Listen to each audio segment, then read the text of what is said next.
Like there's that scene in Candy Pop where towards the end of the video, they're in the back seat of a car and they're kind of lying down next to each other and it looks like they're about to kiss and they don't.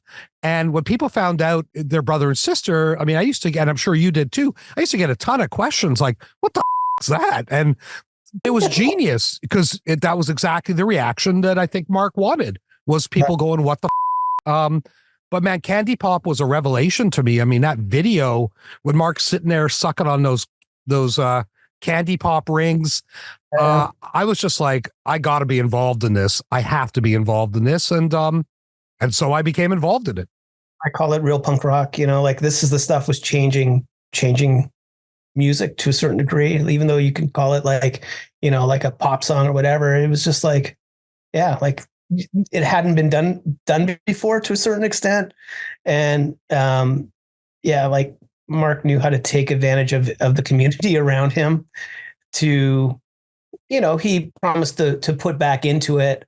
I don't know if he did, but when you talk about that Steal My Sunshine video, I always say that I was the guy that the song's about in my head. Like I always feel like, I was, we had a falling out. So I was gone at that point, right when he wrote that song, roughly around the same time.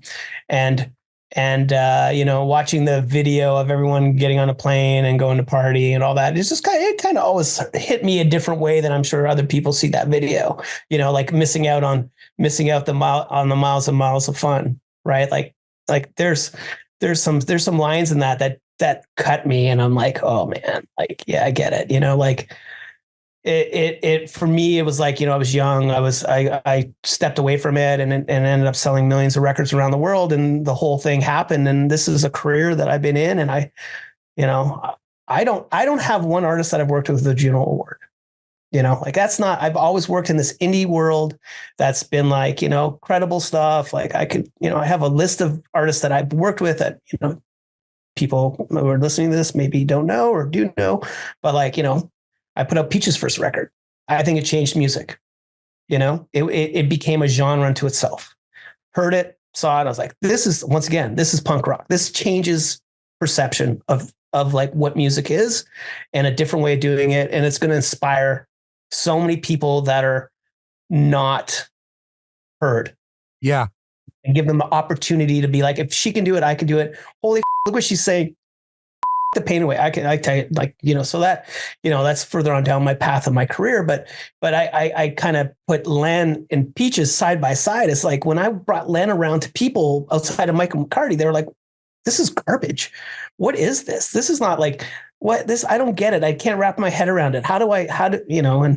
And funnily, once again, I shouldn't say that, but once again, I gave that Superstar record with Candy Pop on it and Free Steal My Sunshine and all that to an A&R person at Work Records. Right now, I don't think that person played it for the heads of Work Records. I think they just kept it to themselves and went back to me as like, thank you, garbage.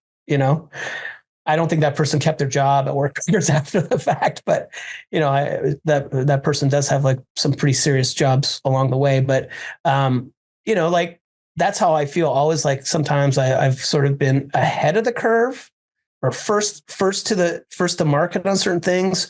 And what I've learned over time, it's better to be second. Yeah, I get that. He hates Simkin. I hate Simkin.